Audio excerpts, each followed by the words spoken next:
మీరు ఎలాంటి బిజినెస్ చేస్తున్నా ఏఐ టూల్స్ ద్వారా మీ బిజినెస్ ని డబుల్ చేసుకోవచ్చు. జస్ట్ 49 రూపీస్కే ఏఐ టూల్.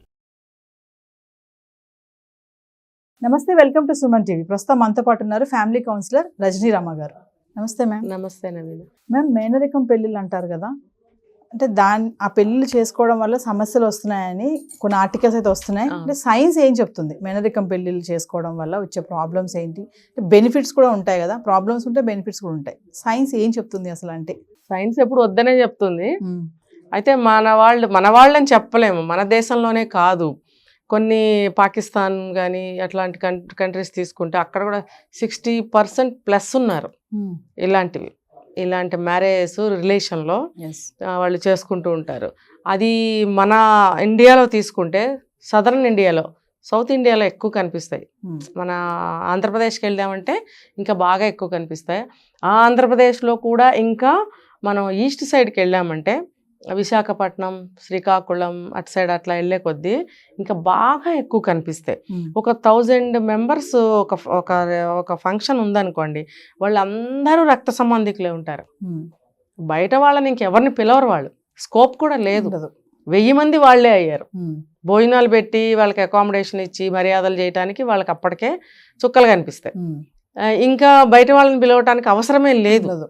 సో వీళ్ళకి మన ఇంకా తూర్పుగోదావరి జిల్లా ఇటు సైడ్ చూసామంటే ఆంధ్రప్రదేశ్, అక్కడ కూడా చాలా ఎక్కువ. మనకి 50+ ఉన్నారు, 50% ప్లస్. మనకంటే ఎక్కువ పాకిస్తాన్లో ఉన్నారు, 60% ప్లస్ ఉన్నారు. ఇప్పుడు అమెరికా లాంటి దేశాల్లో చూసుకుంటే వాళ్ళకి 0.1%, అంటే లేనట్టే లెక్క. వాళ్ళకి బ్లడ్ రిలేషన్లో మ్యారేజెస్ ఇలాంటివి ఉండవు. అంటే వాళ్ళు సైంటిఫిక్గా వాళ్ళు బాగా నమ్ముతున్నారు ఈ రిలేషన్లో ఇలా చేసుకోకూడదు. అసలు నిజంగా చెప్పాలంటే వాళ్ళకి అసలు తెలియదు చేసుకోవచ్చు అని తెలీదు. మనకి ఇటు సైడ్ కంట్రీస్ తీసుకుంటే అక్కడక్కడ ఉన్నారు. వాళ్ళు ఏంటంటే రీజనింగ్స్ చెప్పుకుందాం. ఫస్ట్ రీజనింగ్స్ ఏంటంటే వాళ్ళనే చేసుకుంటే కనుక రిలేషన్స్ బాగుంటాయని, తర్వాత ఆస్తులు బయటికి పోకుండా ఉంటాయని, తర్వాత గొడవలు రాకుండా ఉంటాయని, రకరకాల కారణాలతోటి తర్వాత దూర ప్రాంతాలకు వెళ్ళి మ్యాచెస్ చూసుకోవడము ఇలాంటివి మనకి ఇబ్బంది అని చెప్పి అనాది కాలంలో ఎప్పుడో మొదలయ్యాయి. అవి ఇప్పటికీ జరుగుతున్నాయి, చాలా జరుగుతున్నాయి ఇప్పటికి కూడా. నేను చెప్పాను కదా, అటు ఆంధ్రప్రదేశ్ ఆ చివరికి వెళ్ళే కొద్దీ, తూర్పుగోదావరి జిల్లా తర్వాత ఈస్ట్ సైడ్ వెళ్ళే కొద్దీ విపరీతంగా అందరూ వాళ్ళే ఉంటారు. ఎవరిని కదపండి, వాడి తాతయ్య, వీడు బాబాయ్, వీడు మేనమామ, వీడు పిన్ని, ఇవే చెప్తారు కానీ రిలేషన్స్ వేరే అని చెప్పరు. అందరూ వాళ్ళే, రక్త సంబంధికులే. దీనివల్ల ఏమవుతుందనంటే, ఇప్పుడు మీరు అడిగారు సైన్స్ పరంగా అడిగారు. సైన్స్ పరంగా అంటే జన్యుపరంగా ప్రాబ్లమ్స్ వస్తాయని కొన్ని ప్రాంతాలు, కొన్నింటి ఆల్మోస్ట్ అన్ని ప్రాంతాల్లో కూడా చేసుకోరు. కొన్ని ప్రాంతాల్లో మాత్రమే ఇలాంటి మ్యారేజ్ చేసుకుంటున్నారు. పిల్లలు పుట్టిన వాళ్ళు ఆటిజంతోనో, ఏదన్నా కాళ్ళు చేతులు వంకరలతోనో, ఇట్లాంటి అవకరాలతో పుట్టే అవకాశాలు ఉన్నాయి. తర్వాత నరాల సంబంధించినటువంటి సమస్యలు కూడా వస్తుంటాయి వీళ్ళకి. ఒకే బ్లడ్, ఇప్పుడు చూడండి, మనకి బ్లడ్ డోనర్స్, బ్లడ్ డొనేషన్ ఇచ్చే ప్లేస్కి, బ్లడ్ బ్యాంక్స్కి వెళ్ళినట్టయితే చూజబుల్గా మనకంటే ఏ బ్లడ్ మనకి సూట్ అవుతుందో అదే మనకి ఎక్కించడం జరుగుతుంది. ఎలా అంటే అలా ఎక్కించరు కదా, ఎందుకు? అది ప్రాణాంతకం అవుతుంది ఒక్కొక్కసారి అలాంటి బ్లడ్ ఎక్కించడం వల్ల. కాబట్టి సూటబుల్ బ్లడ్ మాత్రమే మనకి ఎక్కిస్తారు. అంటే మెడికల్ పరంగా మనం ఎక్కువ మాట్లాడద్దు, అది మాట్లాడే వాళ్ళు వేరే ఉంటారు, జనరల్గా చెప్తున్నా నేను. సో అలాగే ఇలా పెళ్లి చేసుకుంటే కూడా అలాంటి ఇవి జరగచ్చు, ఆరోగ్య సమస్యలతో ఖచ్చితంగా. పిల్లలు బ్లడ్ రిలేషన్స్ కదా, అందులోనే అంటే ఇంకా చూడండి దాని యొక్క పరిణామాలు ఎలా ఉంటాయి చూడండి. ఇప్పుడు నేను గమనించిన దాన్ని బట్టి కూడా చూస్తుంటాను, వెర్రితనం ఎక్కువగా ఉంటుంది వాళ్ళల్లో. తింగరితనంగా ఉండడము, ఒకటి అడిగితే ఒకటి మాట్లాడటము, నాలుక మందంగా, మాటల ముద్దగా మాట్లాడటము, బ్రెయిన్ పరంగా చూస్తే కూడా ఎరా నువ్వు మొద్దురా అంటారు. మొద్దురా గబుక్కన ఏ విషయం వెళ్ళదు, మొద్దుతనంగా ఉంటుంటారు. తినేసి తిరిగేయడము, బ్రెయిన్ షార్ప్నెస్ అనేది ఉండదు. ఇప్పుడు ఇవన్నీ కూడా అందులోకే వస్తాయి. ఇప్పుడు అలాంటి ప్రాంతాల్లోనే నేను ఎక్కువ చూశాను, నేను అన్నీ తిరిగాను కాబట్టి చెప్తున్నాను. అలా తర్వాత మనం ఒకటి మాట్లాడుతుంటే వాళ్ళు ఒకటి రిసీవ్ చేసుకుంటారు. అంటే ఆ సింక్ అనేది కూడా ఉండదు వాళ్ళల్లో. కొన్ని చదువుకోలేదా, వాళ్ళకి నాలెడ్జ్ లేదా, లేకపోతే ఇంకోటి లేదా అనుకోవడానికి లేదు. మళ్ళీ చదువుకుంటారు కూడా, కానీ అలాంటివి ఉంటుంటాయి. ఏంటంటే ఇన్ని కూడా జన్యుపరమైనటువంటి మిస్టేక్స్ ఇవన్నీ. ఇంకా పుట్టుకతోనే కొంతమందికి నరాల సంబంధమైనటువంటివి వస్తుంటాయి. కొన్నాళ్ళు బాగానే ఉంటారు, 20-25 ఏళ్ళు 30 ఏళ్ళ వరకు బాగానే ఉంటారు, పెళ్ళిళ్ళు అవుతాయి. అదృష్టం బాగుంటే 1-6 పిల్లలు పుడతారు. లేదనుకోండి, పిల్లలు ఇంకా పుట్టలేదనుకోండి, కానీ ఆ వయసు నుంచే వాళ్ళకి నరాల సంబంధించినటువంటి అనారోగ్యం బయటకు వస్తూ ఉంటుంది 25-30 సంవత్సరాల మధ్యలో నుంచి. ఈ లోపల 1-6 పిల్లలు పుడితే ఓకే, పుట్టలేదు అనుకోండి, ఇంకా వాళ్ళ పిల్లలు పుట్టే ఛాన్సే ఉండదు. అంతే కదా. అప్పుడు పెళ్లి చేసుకున్న మనిషి ఏమవుతుంది, అమ్మాయి అయినా అబ్బాయి అయినా, అది అమ్మాయిలోనూ ఉండొచ్చు అబ్బాయిలోనూ ఉండొచ్చు. అప్పుడు వాళ్ళ జీవితం ఏమవుతుంది, ఇప్పుడు మేనత్త కొడుకుని చేసుకున్నాను, మేనత్త కూతురుని చేసుకున్నాను, దీన్ని ఎలా వదిలేయాలి? రిలేషన్, అమ్మో ఏమంటారో, రక్త సంబంధం, మన చుట్టాలు, మన వాళ్ళకి ఇలా వస్తే వదిలేసి వెళ్తామా అని ఇంకా జీవితాంతం ఆ బాధలు పడాల్సింది. ఒకటి పిల్ల ఎవరైనా పుట్టారనుకోండి, వాళ్ళని చూసుకుంటూ బ్రతకాలి. పుట్టలేదు అనుకోండి, ఇంకా జీవితాంతం వాడికి సేవ చేసుకుంటూ బ్రతకాలి. వాడు ఉద్యోగం చేసుకోవడానికి బయటికి వెళ్ళలేడు, ఏ పని ఇంట్లో చేయలేడు. నరాలు సంబంధించినటువంటి అనారోగ్యం కలిగితే ఏం పట్టుకోగలడు, మనిషిని ఉంచోలేడు, మాట సరిగ్గా రాదు, మూతి వంకరపోతూ ఉంటుంది, ముద్దగా వస్తూ ఉంటుంది, తన చేతులు కాళ్ళు ఈ గ్లాస్ నీళ్లు పట్టుకోలేడు, కప్పు కాఫీ తాగలేడు, తన బట్టలు తను వేసుకోలేడు 25-30 ఏళ్ళ వయసుకే. నేను కరెక్ట్ డైరెక్ట్గా చూసిన సంఘటన చెప్తున్నాను. నేను ఒక పాప పుట్టింది ఆమెకు, చాలా అందంగా ఉంటుంది ఆవిడ. మరి పెళ్లి చేసుకుంది, 30 ఏళ్ళు కూడా రాకుండానే అతనికి అలా వచ్చింది. జాబ్ చేస్తున్నాడు, గవర్నమెంట్ జాబు. మరి అతన్ని రోజు కూడా ఇంటి పక్కన వాళ్ళ ఆఫీస్కి తీసుకెళ్ళాలి. అలా ఎంతకాలం, కొంతకాలం అయ్యాక ఉద్యోగం నుంచి తీసేశారు, సారీ చెప్పి ఉద్యోగం నుంచి తీసేశారు. ఇప్పుడు ఆ అమ్మాయి పరిస్థితి ఏంటి, ఏం చేయాలి? అప్పుడు అలాంటప్పుడు పెద్దవాళ్ళు ఎందుకు తెలుసుకోరు మేనరికాలు వల్ల ఇలా జరుగుతున్నాయని? మేడం ఇక్కడ ఒక్క విషయం చెప్పండి, మేనరికం అంటున్నారు కదా, అసలు మేనరికం అంటే ఎవరు మేడం చెప్పండి, నాకంటే కొంచెం డౌట్స్ ఉన్నాయి. చాలా మంది సొంత అక్క కూతురా లేకపోతే ఉంటాయి కదా అట్లా, అసలు మేనరికం అంటే? మేనరికం అంటే ఇప్పుడు అక్క కూతురుకి మేనమామ అవుతాడు తను, అది కూడా మేనరికమే. అలా కాకుండా అక్క తమ్ముళ్ళు, అన్న చెల్లెళ్ళ పిల్లలు, అది మేనరికమే. అంటే అన్న చెల్లెళ్ళ పిల్లలు అయితే బావ మరదళ్ళు అవుతారు. అది అక్క పిల్లని చేసుకున్నట్టయితే ఇతను మేనమామ అవుతాడు. రెండు మేనరికాల కిందకే వస్తాయి కదా. అంటే అదేమో మేనత్త కూతురు, ఇతనేమో స్వయంగా మేనమామ, అంతే కదా. అలా అనమాట, అలా చేసుకుంటారు. కొంతమంది తాత వరుసలైన వాళ్ళని కూడా చేసుకుంటారు, కొంచెం దూరం రిలేషన్. ఓకే, ఏముంది, వయసు చిన్నదే కదా, వరస తాత చేసుకోవచ్చు అని అంటారు. కొన్ని జాతుల్లో అయితే కజిన్స్ని అట్లా కూడా చేసుకుంటుంటారు, సిస్టర్ వరుస అయిన వాళ్ళని కూడా.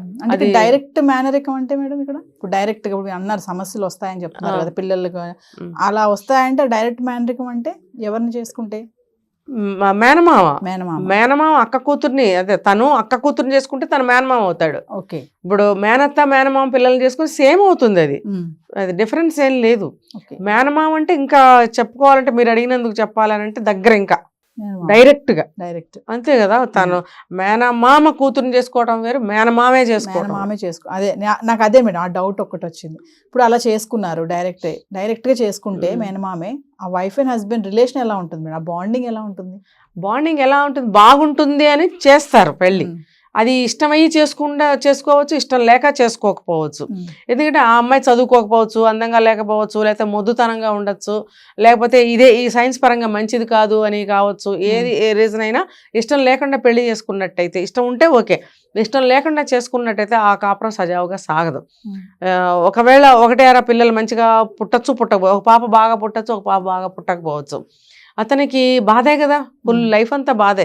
ఎలా ఆ పాపను పెంచాలి, లేకపోతే ఆ బాబుని ఎలా పెంచాలి, ఇవన్నీ సమస్యలే వస్తాయి. లేదు అంతా బాగుంది, పిల్లలు కూడా బాగానే పుట్టారు, అందరికీ కూడా అలా పుడతారని ఏమీ లేదు, కొంతమందికి బాగానే పుడతారు. అయితే కొన్ని రోజులు అయిన తర్వాత, ఇప్పుడు మనిషి అన్న తర్వాత మనిషే కదండి.